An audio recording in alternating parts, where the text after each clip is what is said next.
The Seattle Seahawks head coach, Pete Carroll, appears to be committing to his young quarterback, Drew Lock. Remember, they got Drew Lock in a trade with Denver when they traded Russell Wilson away.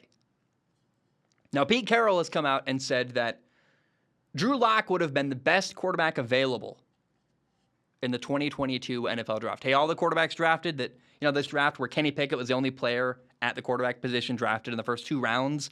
Yeah, Drew Lock is better than Kenny Pickett. Drew Lock would have been the first guy off the board.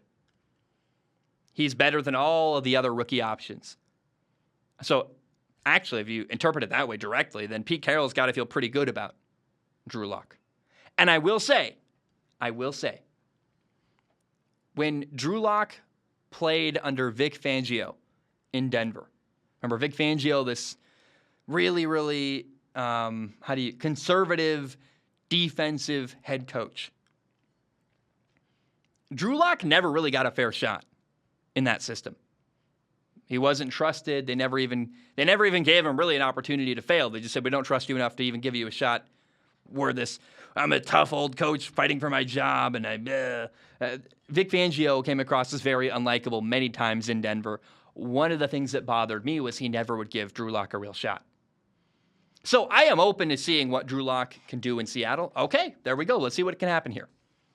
Now, Pete Carroll also gave this quote. He said, he was talking about the quarterback position, and he said, I don't see us making a trade for anyone.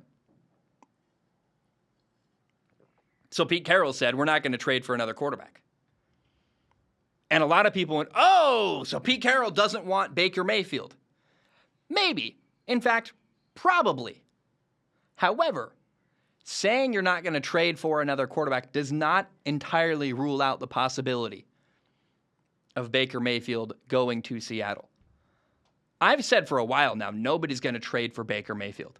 He's too expensive. If you're going to trade for him, you got to pay Baker around $19 million next year. But if Cleveland will release Baker Mayfield and he was a free agent, I think Seattle would sign him. And at least they're making a phone call to try to get him.